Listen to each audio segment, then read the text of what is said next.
കാശി. കാശി എന്ന് കേൾക്കുമ്പോൾ പലരും സന്യാസം, അതുപോലെ തന്നെ മരണം, ഇതുമായിട്ടൊക്കെ ബന്ധപ്പെടുത്തിയിട്ടാണ് ഓർക്കുകയൊക്കെ ചെയ്യുന്നത്. ശരിക്കും കാശി എന്ന് പറയുന്ന സ്ഥലം അത് ഒരു മഹാശ്മശാനമാണ്. പണ്ടത്തെ അവസ്ഥ നോക്കുകയാണെങ്കിൽ കാശിയിൽ എവിടെ വേണമെങ്കിലും മൃതദേഹത്തെ ദഹിപ്പിക്കാനുള്ള ഒരു സംവിധാനങ്ങളൊക്കെ ഉണ്ട്. കാരണം ആ കാശി മൊത്തത്തിൽ അറിയപ്പെടുന്നത് മഹാശ്മശാനം എന്നുള്ളതാണ്. അതേ സമയത്ത് നമ്മളതിനെ ഒരു വാച്യാർത്ഥത്തിൽ കണ്ടു കഴിഞ്ഞാൽ പ്രായമാവുന്നവർ കാശിയിലേക്ക് പോകുന്നു, അവിടെ വെച്ച് മരണം വരിക്കുന്നു, ഇങ്ങനെ ഒരു ധാരണയിലേക്ക് പോകുന്നു. ഇങ്ങനെയാണ് ഈ വലിയ വലിയ സംസ്കാരങ്ങൾ പലപ്പോഴും അർത്ഥം മറഞ്ഞു പോവുകയും അതിൻ്റെ യഥാർത്ഥ പൊരുൾ കാണാതായി പോവുകയൊക്കെ ചെയ്യുന്നത് ഇങ്ങനെയാണ്. യഥാർത്ഥത്തിൽ കാശി മുമ്പോട്ട് വയ്ക്കുന്നത് ഒരു എങ്ങനെ നമുക്ക് ജീവിതത്തിൽ സന്തോഷം നേടാം, ആ സന്തോഷം നേടണമെങ്കിൽ അടിസ്ഥാനപരമായിട്ട് എന്താണ് നമുക്ക് വേണ്ടത്. കാരണം അവിടെ പേടിയിൽ നിന്ന് നമ്മൾ പുറത്തു വരണം. അപ്പോൾ മാത്രമേ നമ്മളുടെ ഈ സർഗാത്മകതയാണെങ്കിലും അതേപോലെ ധൈര്യവുമൊക്കെ പുറത്തേക്ക് വരികയുള്ളൂ. അങ്ങനെ ധൈര്യത്തോടെ ജീവിക്കാൻ നമുക്ക് പ്രാപ്തമാകണമെങ്കിൽ അത് മരണഭീതിയെ അതിജീവിച്ചേ പറ്റൂ. അതുകൊണ്ടാണ് മഹാശ്മശാനത്തിൽ, ആ ശ്മശാനത്തിൽ നിർത്തിക്കൊണ്ട് നമ്മളെ വസന്തത്തിലേക്ക് നോക്കുകയാണ് ചെയ്യുന്നത് കാശി. അപ്പോൾ പ്രായമായി മരണം വരിക്കാൻ നേരത്തല്ല ശരിക്കും കാശിയിലേക്ക് പോകേണ്ടത്.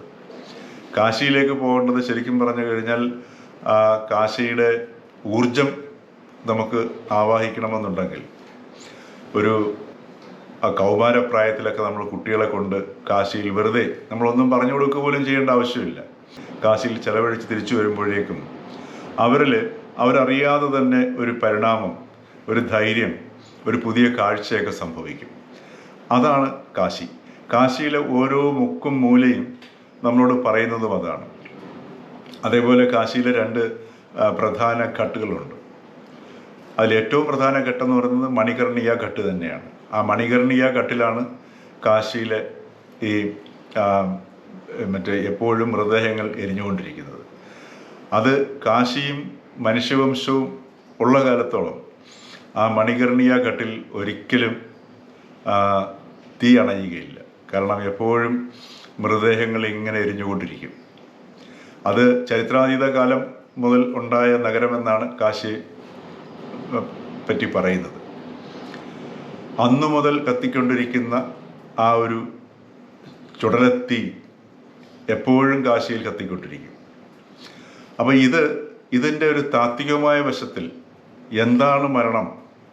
ഒരു മൊട്ട് മരിക്കുമ്പോഴാണ് പൂ വിടരുക. അപ്പം മൊട്ടിൻ്റെ മരണമാണ് പൂവെന്ന് പറയുന്നത്.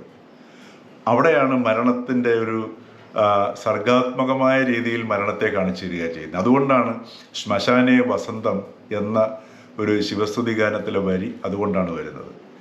അപ്പോൾ ആ വസന്തത്തിലേക്ക് നമ്മളെ ജീവിതത്തിൻ്റെ കർമ്മമണ്ഡലത്തിലേക്ക് ആ വസന്തഭാവത്തോടു കൂടി മനുഷ്യനെ നയിക്കുന്നതിനുള്ള ഒരു സ്ഥാനമാണ് കാശി. അപ്പോൾ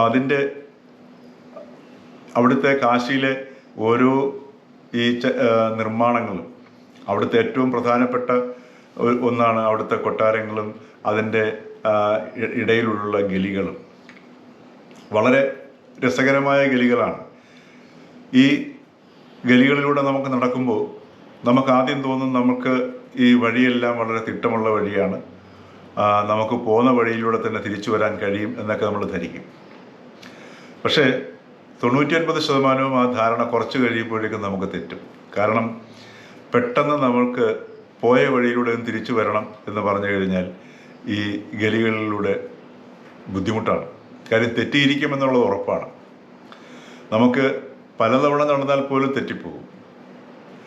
അപ്പോൾ ആ ഗലികൾ പോലും ഈ നമ്മളുടെ മനുഷ്യ മനസ്സിനെ നമ്മളുടെ നമ്മുടെ ഉപബോധ മനസ്സിൽ കിടക്കുന്ന പല ഘടകങ്ങളെയും നിർണ്ണയിക്കുകയും സ്വാധീനിക്കുകയും ഒക്കെ ചെയ്യുന്ന തലത്തിലേക്കാണ് ആ ഗലികൾ പോലും നിർമ്മിച്ചിരിക്കുന്നത്. അപ്പോൾ അവിടെ ഉള്ള ഓരോ അംശങ്ങളും നമ്മളെ അബോധപൂർവമായി നമ്മളെ നമ്മുടെ മരണഭീതിയിൽ നിന്നും അതേപോലെ നമ്മുടെ തെറ്റിദ്ധാരണകളിൽ നിന്നും ഒക്കെ പുറത്തു കൊണ്ടുവരാനുള്ള ഓരോരോ സങ്കേതങ്ങളാണ് കാശിയിലെ ഓരോ ഘട്ടുകളും ഗലികളും അവിടുത്തെ ചടങ്ങുകളും ഗംഗ ആരതിയും ഒക്കെ തന്നെ. അത് മറ്റൊരർത്ഥത്തിൽ പറഞ്ഞു കഴിഞ്ഞാൽ ഉപനിഷത്തുകളും വേദങ്ങളുമൊക്കെ മുമ്പോട്ട് വയ്ക്കുന്ന അറിവിൻ്റെ ഒരു പരിഭാഷ കൂടിയാണ് കാശി.